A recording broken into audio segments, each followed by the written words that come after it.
And I'll go around and sit down here.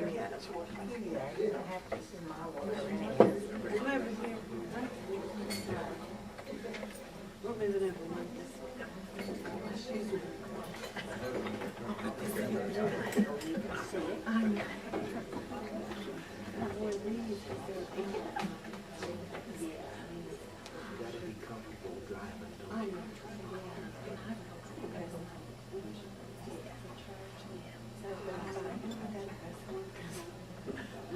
Too late.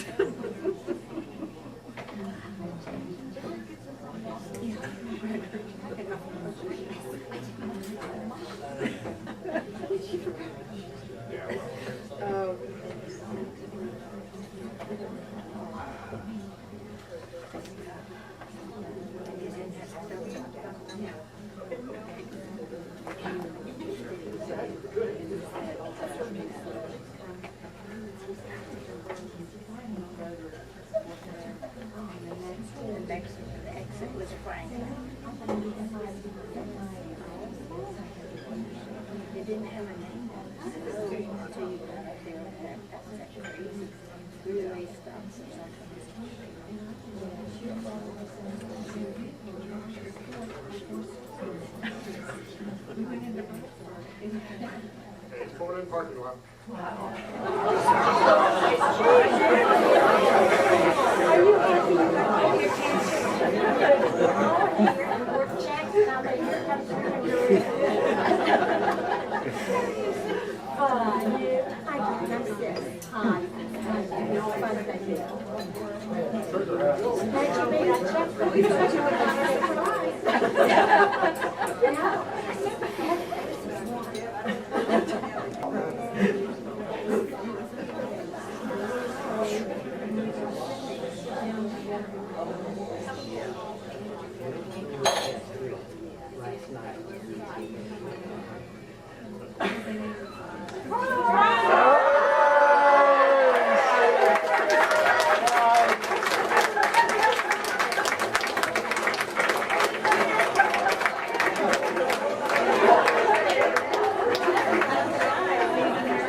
Doesn't go anywhere without a smile. Hi, everybody.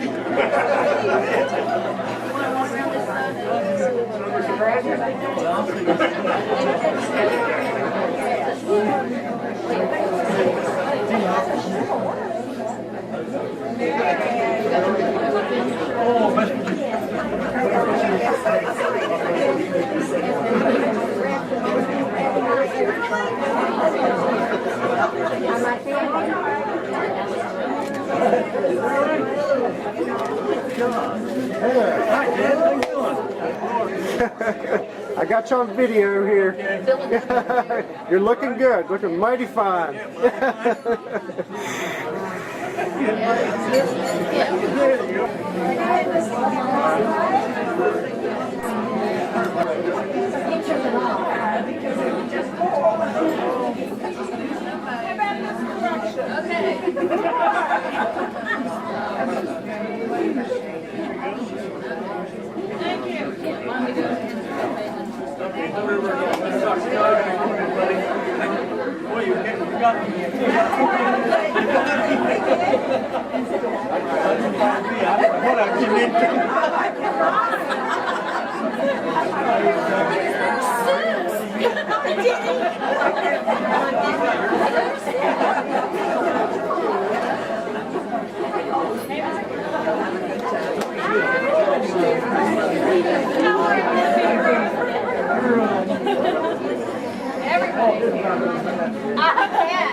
Here's all the kids.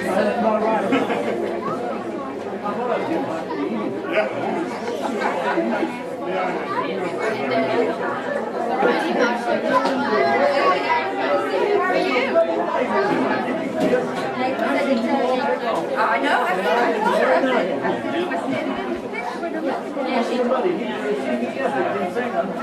Nathan said to tell you he was sorry. They called him. Yeah, that's not sugar. Sugar substance.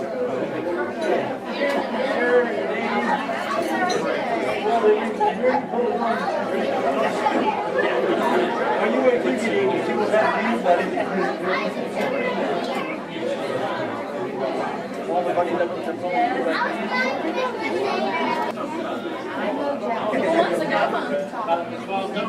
Oh, was it? Fill up, Paul. We got a head table for you up here, me and Dad, and then with Philip too. Can everybody hear me now? No? Can you hear me now? Hi, in the back, can you hear me? Yeah. Okay. First of all, I'd like to, I'd really like to thank everyone for coming and helping us celebrate this special day. We've had a lot of people travel a really long distance. Bill and Debbie Bircher, can you stand up? I think you're probably the winners today. They traveled from Jacksonville, Florida. And Alice and Romeo, where are you at? Yeah, good, stand up. You don't get off that easy. They traveled from Kentucky, so to be here with us. All right. And then we've got a bunch of folks from Philadelphia area, and stand up, stand up. And Northern Virginia, and West Virginia, and North Carolina. So we had a lot of people traveling a long way to help us celebrate Jack's birthday. And, I just want to say that, I've been a very, very lucky person the last 26 years to have such a good father-in-law. He's a real inspiration. I think all of you here know him well enough to know his good qualities. I mean, he's energetic, he's always happy, he's outgoing.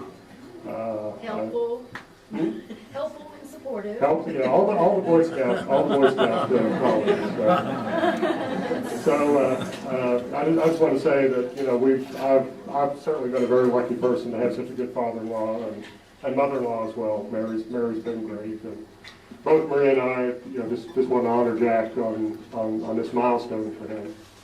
And if you notice in front of your napkins, there's a little rolled-up scroll there that kind of has kind of a short biography of his life. I think it's a remarkable life by any standard. He's accomplished a lot and overcome a lot of adversity and ended up good through all of it. So I'm not going to talk too long, but we have several people in the crowd who want to say a few things. Could I get Dr. Wilder to come up first?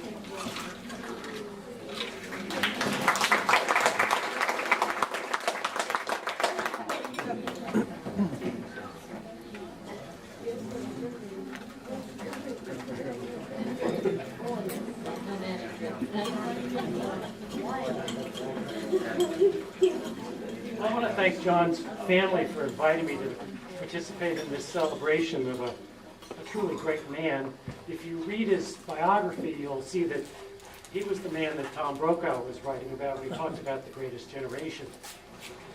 He's always been a good friend to me. He starts my Monday mornings with a smile, and Mondays are the worst part of the entire week.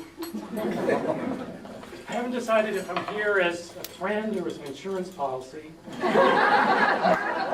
But I did bring the oxygen and the nitroglycerin. I just want to say that he's got a heart of gold. I've seen it, and I can testify to that. But if he ever tries to die on me again, I'm going to hurt you this time.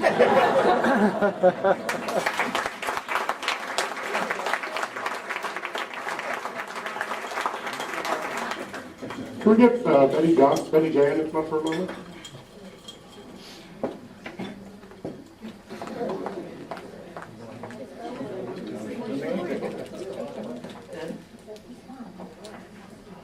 Hi, John and Mary. Thank you so much to John's family for inviting me to speak today. As David said, I'm Betty Jan, Director of Volunteer Services at Montgomery Regional Hospital. And after Mary, I'm John's boss. Every boss should have my problem. You see, John shows up for work between 4:30 and 5 a.m. without being asked, and will stay over his scheduled shift if necessary. He arrives appropriately dressed, thanks to Mary, crisp and starched, as always, which includes an ever-present smile and a great attitude. He goes about his work in a professional manner, always wanting to do what is best for our patients, their families, our physicians and staff. He does all of this without receiving any monetary rewards. But I'll bet if you ask John, or any of the other volunteers in the room today, for that matter, they would say they don't do it for the recognition. So it's nice to be able to recognize John today, not only for his 80th birthday, but to recognize him for his service to our community. John has volunteered at Montgomery Regional Hospital since February of 1997 and has given over 3,650 hours of service. John was also Volunteer of the Year in 2002. He is certainly a part of our hospital family. I know when John was going through his rehabilitation a few years ago, how much we missed him, and we all prayed for his full recovery, and how happy we were to welcome him back, stronger than ever. You are a role model, John, not only to our volunteer staff, but to your family, your children and grandchildren. I know they are as proud of you for your service work as we are proud of you to have you at Montgomery Regional. I intentionally didn't mention earlier that part of John's early morning routine includes cleaning the information desk, the main lobby, and the ER waiting area if necessary. I want you to know, John, your services do not go unnoticed, and we are long overdue in recognizing you. I would like to present to you today your very own monogrammed blue cleaning rag.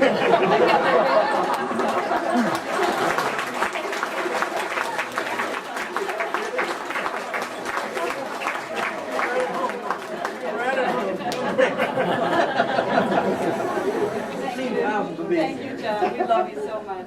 Thank you. Thank you, Ben. buddy. Can we get A.R. Slayton to come up here? Can we get A.R. Slayton to come up? There it is.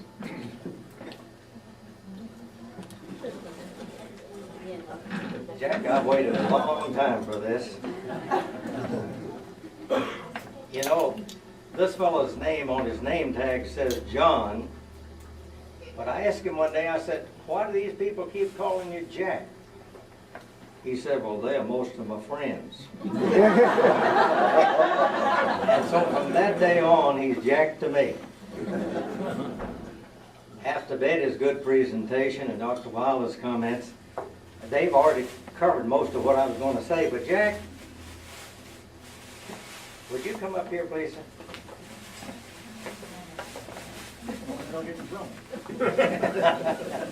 No guarantees.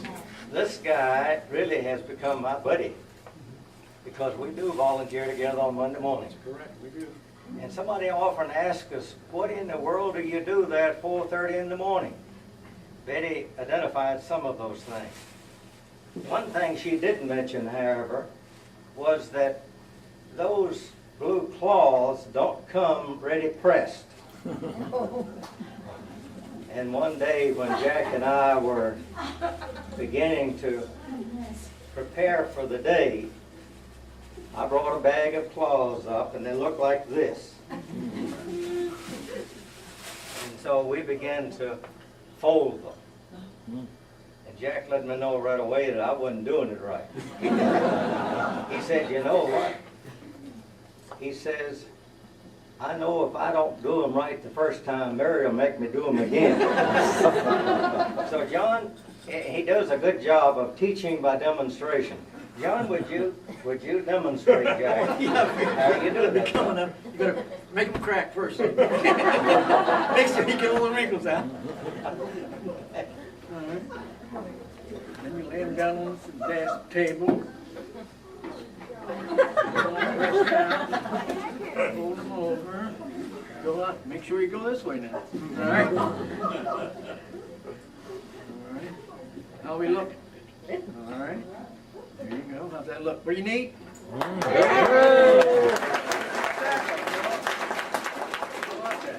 we do it? Jack, you did a great job. That's a great job. Thank you. Thank you.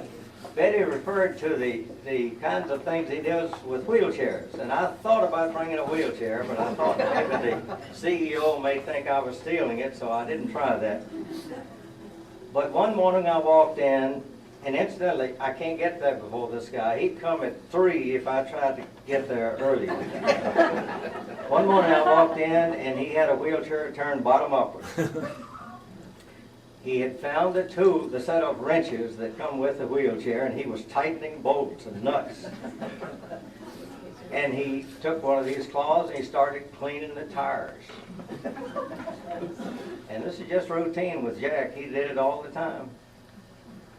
And some of you know that many of the legs, the feet on the wheelchairs kept disappearing. And so we'd have to look for them. And one day I said to Jack, we just got to correct this thing some way. He said, I can do it.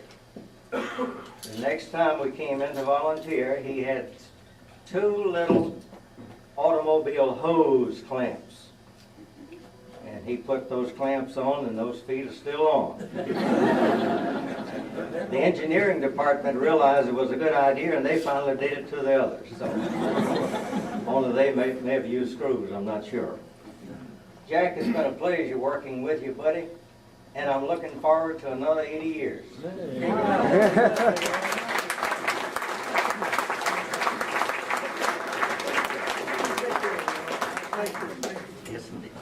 Is there anyone else that wants to say a word before we move on? Come on.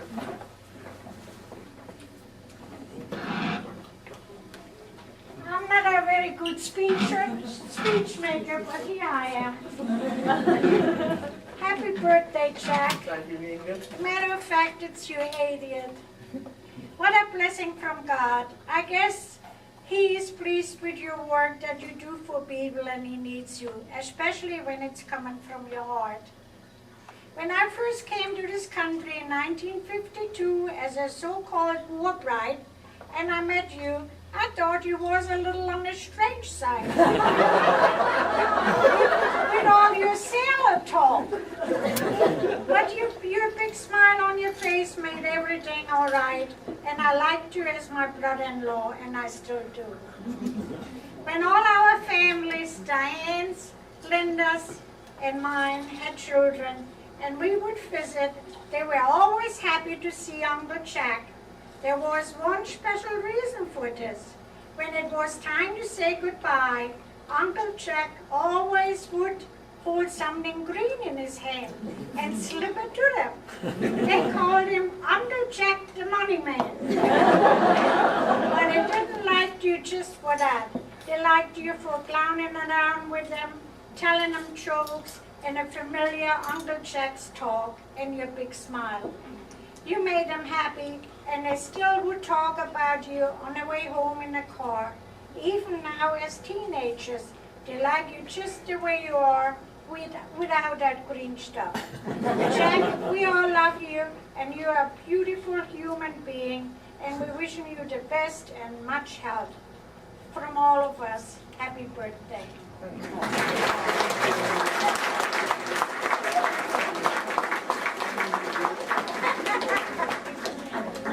I should be such a bad speaker. That's very nice of you. Anyone else want to say a word? Well, I'm happy to be here for one thing, and I'm glad the day's over because I've had to avoid him for the last 2 months. But I just want to tell you, when I first met you, I had just lost my dad a few months before that, and you sort of just reminded me of him in several ways, especially if we were in a strange situation or had a strange person around us. Sometimes you'd let slip and say something that you shouldn't have said. And then the face would go red. But I love that about you, and I love you, and I thank Mary and Maria for sharing you with me.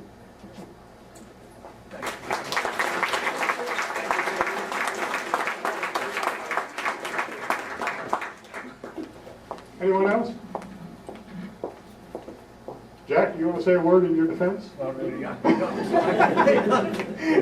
Okay, what are we doing now, Maria? Mingle and we'll have some. Okay, now we're mingling.